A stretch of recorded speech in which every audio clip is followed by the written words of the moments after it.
Hello and welcome to another episode of the Drew Roff Show alongside Purdue soccer head coach Drew Roff. I'm the team's communications director, Charlie Healy. Coach, the Boilermakers opened the season last week with a pair of 1-1 draws, first against Kentucky at home, then at number 18 Vanderbilt. But let's first talk about Thursday night against Kentucky, a memorable night at Folk Field for a lot of reasons, especially the crowd, a record attendance, really just great energy from the start to the final whistle. What are you going to remember most from Thursday night? Well, I'm going to remember Thursday night for just the atmosphere. It was electric, and I think during the warm-up we saw the line wrapped around the field and out in the parking lot. I think I was like the players, focused on the task at hand, but kind of looking over my shoulder, saying, "Wow, when is that line going to end?" And people started filing in, and there was still a huge line, and it was one of the more fun soccer games that I've been a part of, just because not only was it over 2,000 people, but I thought they were really engaged with the action. They were really locked in, and just the way they were kind of pounding those sideboards, and the cheers, and just anytime a big play occurred, whether it was Sarah Griffith taking on a defender and getting past her, or Marissa Bova making a huge save. I felt like it was a crowd that was, really into the match and had a pretty good understanding of what was going on, which was really cool. But for our players, for their families and for the coaches and everybody that was there, it just really made for an incredibly memorable night. And they did a fantastic job keeping the energy levels high. When your first game of the season is a double overtime game, you need that extra energy to come from your supporters, and it was just a fantastic night. So would have loved to get that second goal. I think, like I said, I don't know if Folk Field ever has been stormed by the fans, but that was the next step. But I didn't quite get that. But for a 1-1 draw, it's about as exciting of a match as you can get, and that support that we felt and that energy that was there at Folk Field was unbelievable, and something that we'll definitely remember, and we hope to continue to have that type of support. Yeah, absolutely, and certainly a special experience for everyone involved. It was cool to see everyone walking off the pitch and just reveling in the moment of having that experience. So, but talk about on the pitch, Sarah Griffith with a highlight reel goal, number 5 on SportsCenter top 10 plays, and just a lot of great plays overall. And you sort of never know what exactly to expect that first time out on the pitch. But are you pleased with what you saw from your club? I was, absolutely. As you said, we had a couple of really good exhibition games, some real tough tests, which helped us. So I knew we'd have a pretty good idea of how to play, but the real game, there's always a little bit more nerves, and we set a huge crowd, and a couple freshmen in the starting lineup, so you're never quite sure how things are going to look. And then we got our first taste of adversity when I thought we were really controlling the game. I mean, the first 20 minutes of the match, we were in Kentucky's end the whole time, created corner kicks, created chances. And I think if we would have got that early goal, I think it really could have changed the whole trajectory of that match. But we didn't. And Kentucky held tough, and they played tough back there, and the goalkeeping was good. And then we knew we were had to be aware of their counterattacking threat. And sure enough, they caught us one time, and the player hit an outstanding goal. We had 4 players behind the ball, and she still found a little window to shoot, and she scored. So good a test of adversity for our team to come back, and obviously came out at halftime, and I thought we picked up the level. And Griff's goal, of course, the place erupted and just gave us that confidence we needed, and thought we might get that second one after that. But give Kentucky credit; they were a very worthy opponent, and they had some chances as well. So really happy with the start, and you play good teams straight out of the gate like that. It's kind of what we want. We want to be ready, and we want to every game we have a different kind of challenge. So Kentucky, then Vanderbilt, and now Gonzaga, and Ball State. So we're not taking the easy road, but I think it'll pay off, and I think that these first 2 games have been really good performances by our team. Yeah, absolutely, and a great in that Kentucky match, great response out of the locker room. Sarah Griffith scoring that goal in the 48th minute. Moving ahead to Sunday, traveling on the road, another tough test against an SEC team, this time number 18 Vanderbilt. Another 1-1 draw. you guys got the first goal and then let up a late goal late in the match. But thoughts on that? You had a lot of players come in and play some valuable minutes, especially with the heat index, I think, was in the upper 90s. So a warm day that you had to battle that, and also a good team, but a lot of positives coming out of that. Oh yeah, definitely. Really happy with how we played. We were playing a very good team at their home field, and our goal was to kind of play on the front foot and be aggressive and press at the right moments and things like that. And on a day the temperatures are like that, and you're playing against a team that's very skillful. You have to be organized, and you have to really be willing to put in the work. I asked our team to really buy in and really give everything in that way, and they did everything that I asked them to do. So when your team follows the game plan to a T and just gives forth tremendous effort and plays as a group, and it's like we're extremely disappointed that we didn't find a way to close that thing out. But I try to sometimes separate the performance from the result, and that was a game that I felt like was just really proud of our effort, proud of our performance, and felt like we definitely deserved to get out of there with the victory. But that's why you play those good teams like Vanderbilt, is because you have to play the full 90, and there was some things that really caused us a huge challenge in that match. A couple things just didn't go our way, but that's part of the game, and you have to find ways to overcome that. So I think that's one of those games you look back, and I think we might win a game this year where we just remember that one and know that we have to do things a little bit differently at the very end. But those are the types of games that give you great experience and great confidence moving forward. But and even though we didn't get that result, I thought that we kept possession of the ball, we created a lot of chances, we defended collectively as a unit, and the effort that we gave. And then just the simple fact of when you give up a goal late in a game like that, and you're playing against a good team on their home field, sometimes you can have your players put their head down and say, this isn't our day, and this it's not fair, or whatever it may be. I love our team's response. They kept fighting, and that second overtime, we had a couple of really good chances to win it, and a couple times players got hit in the box, and I saw things that maybe other people didn't see the same way, but it's one of those things where you got to say, wow, our kids have what it takes. So I think we learned a lot from that match, and we play with that type of intensity and that type of toughness and quality. Obviously, I think we're going to get that result next time. Yeah, certainly a lot of positives to take from this opening weekend. 220 minutes played over the total 2 games, and we'll get to that specific number in a minute. But a lot of that had to do with the play of our senior goalkeeper Marissa Boba. 6 saves against Kentucky, 5 against Vanderbilt. A lot of them highlight reel worthy that really kept the Boilermakers in the match, and she was just outstanding in both games. Yeah, I mean, we have a lot of confidence in Mo, as our last line of defense. I think, we always want to limit her opportunities to make huge saves, but when you play good teams, they're gonna get their chances every now and again. And she was very, without a doubt, she's up to the task. And a couple huge saves. The breakaway save against Kentucky really stood out to me. And then she had a tip over the bar against Vanderbilt, and she's more aggressive now. She's coming out, she's grabbing some crosses. So not only is it the big saves, but she's also eliminating some of the issues that can occur, when the balls bounce around the box on set pieces and things. So she's been terrific, and we kind of learned to expect that from Mo, but certainly don't take it for granted. And she's somebody that we can really count on. And like you said, you look at those games and you think about all the shots that you had that could have won it, but you got to remember, like I said, when you play good teams, they're going to create some things too. So really, really proud of her development over the last couple of years, and we know we're very, very rock solid back in that position. Yeah, absolutely.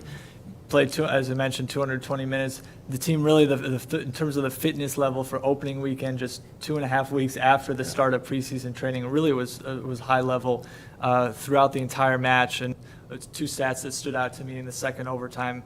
Against Kentucky, Purdue had a 5-1 lead and advantage in shots, and that was 3-1 against Vanderbilt. I know you made a little adjustments in your preseason training, and you're looking a little more at the statistics in terms of how the players are performing in terms of those numbers, and they also came into preseason training in great shape. How much of an impact did that make in terms of being able to play 220 strong minutes over the weekend? I think it really is important. I think Wally Becker does a great job as our strength and conditioning coach, and him and I communicate several times a day, just kind of going over certain things. But the first weekend, your biggest concern as a coach is are you underprepared because maybe you're trying to give your players the rest and to be fresh, but maybe you're not playing at the speed you need to play at in training, or are you overprepared? Are you overtrained? Are you just going to come out tired that first weekend because you're trying to make sure that your team's covered all their bases and everything, and really put in the work. So what's nice now is with the GPS and the data that we have from that, we can track, hey, this training session, we're going to make this one 30% of a match. This one's closer to 75% of a match. And then you just kind of base it on how many days out you are from the game, and figure out, we can track those things live as well. So we work really hard on that to make sure we're giving players the best information we can give as far as to prevent injuries, but also keep their fitness at the highest level. So 2 double overtime games to start the season, I don't think I've ever been part of that. Usually maybe 1 overtime, or maybe somebody, our team or the other team wins it in overtime, so it gets a little shorter, but it's equivalent of, we've played basically almost an extra half of soccer, so that does add up. So we will keep track of those numbers as well. But we had players in that first match, running over, 8.5 miles. And then a couple days later, you got to get ready and go play Vanderbilt in 100-degree weather. So incredible preparation by our players over the summer, and just shows how mentally tough they are. But Wally Becker has done a fantastic job, and I thought our players handled it really, really well. And two of those players coming up in a moment here on the show, but we want to talk about first junior defender Chloe Woodbeck. What's her impact been, and what have you seen from her that you like so much? Well, one thing that's great about Chloe is she's very versatile. She can play up front, she can play in the midfield, she can play anywhere in the back. And right now, early in the year, we're still looking at things, and main goal as a coach is just by the time conference play starts, you want to make sure you have the right 11 in your starting lineup. You want to have players come off the bench that really know their role and can excel in those roles. So we're still sorting through some things, but she's the type of player that's going to be in the mix at 2 or 3 positions. And we know that in a game like Sunday, where people are getting fatigued and sometimes putting in extra work, maybe it's a left back, maybe it's a right back, I know that I can use Chloe at any of those positions, and she can be do a great job for us. So she's athletic, and she can get up and down the field. She can carry the ball, she can serve a good ball, and she can defend. So very versatile, valuable player that will be a big part of our success this year. Then redshirt sophomore midfielder Hannah Lapeire played in both matches as well this weekend, came off the bench, and then a matter of seconds later assisted on the first goal at Vanderbilt. What have you seen from her that's impressed you? Well, similar to Chloe, she's very versatile. We've used her at left back. We've used her as a holding midfielder. She has the ability to, around goals, she can hit a ball, she can score a goal or two here and there. So very versatile, calm on the ball, and that's why I like her the most. Probably is in that 6 role where she can, get on the ball and switch the point of attack. But she can also get in on a tackle, and she can win some headers. So she's a set type of player, once again, that we can use in the middle of the park with Grace Walsh, or she can sub in for Grace Walsh. And we know we're going to get quality minutes, and we know that she's going to have a great positive attitude and try to outwork the competition. So just another player that those are the players that you need in your program that you can trust, that are always available, always ready, and no matter what position you play them in, they're happy to play, and they basically say, put me where you need me, and give me a little instruction, but I'll get it done for you. So really, really fun player to coach. Yeah, absolutely. Well, Drew, thanks for joining us. We will see you Thursday night at 7 p.m. at Folk Field as you get ready to take on Gonzaga. That sounds great. Thank you, Charlie. Yep.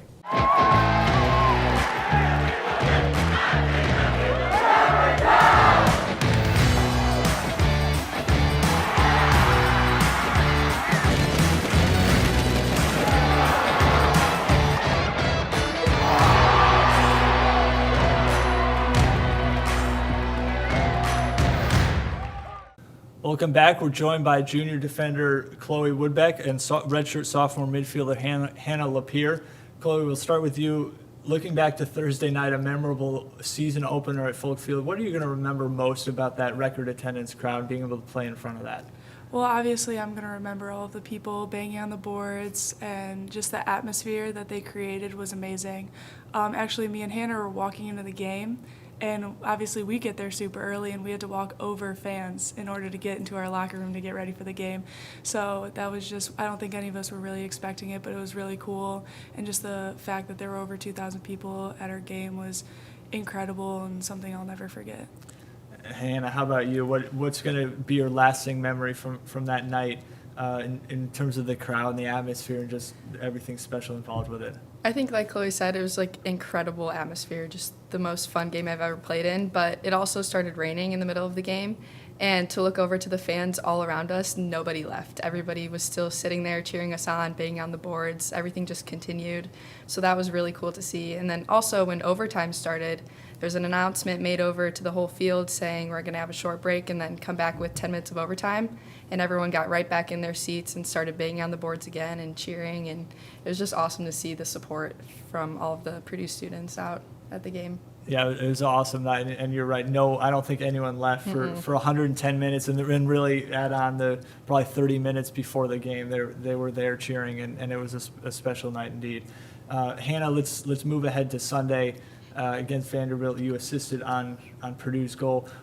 Walk us through that play, and what do you remember from it, and especially the fact that you came on the pitch about 20 seconds beforehand, so you had a brief play to help set up the corner kick that led to that goal. I think a big thing for at least people coming off the bench, I mean, it's been both of us in previous games, is coming in and making a difference and making an impact right away. So I think just me and Allie Moose actually subbed on together. So coming in, it was kind of just, we need to put a stamp on this game and do whatever it takes to kind of put our team ahead and give ourselves the best chance to be successful. So when the corner came in, I was just put my head on it. It was right in the air, just jump and try to get it down to one of my forwards who could eventually, like Allie Moose did, kick it and score, and it was awesome. It was a great feeling to just know that I did a job to come on and make a difference and eventually help us get a tie against a really good team on Sunday. Yeah, great play and great way to set up your time on the field in that game. Chloe, you've been a really integral part of Purdue's defensive success the last couple of years. What's gone into that, and how much pride do you hold as a defender in contributing to shutouts and great defensive performances? Yeah, the best part of defense is obviously when you make a tackle, and it's just a great feeling. So being part of Purdue's defense has been great and challenging. We have a lot of people coming in and out of the back, but all of us are working hard together to figure it out. And it's just the support from teammates that have, maybe there was a teammate that I played next to that has been playing there for longer than I have, just showing me the ropes, teaching me. And even if you come in and taking someone's spot, like everyone's always there teaching you and giving you advice on how to perform well and how to be great for our team. Hannah, well, it's just both of you. Purdue classes started on Monday. Hannah, what are you most looking forward to about this semester in the classroom? Do you have a favorite class already? I'd say my favorite class is sign language. I just added a communications to my already public health major, so dealing with that double major, I've had to pick up another year of foreign language, so I had to start back up in sign language, so I'm definitely looking forward to kind of touching up my skills and learning more about sign language this year. What's the hardest part about learning sign language? I'd definitely say you don't really realize you're talking to another individual who can't understand you if you just talk normally. So it's definitely like understanding that in order to communicate with them, you have to use sign language, and I think it's pretty cool that I can do that. So just learning that and communicating more with my professor who's deaf will be definitely a lot of work and fun, though, at the same time.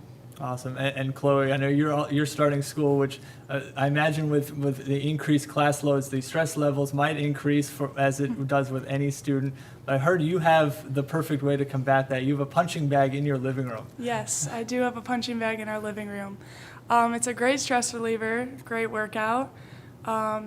just got it recently. Before that, I was actually punching my mattress, but just for exercise. And yeah, so it's been a great stress reliever, great workout, great way to even keep your fitness up for soccer, good cardiovascular exercise.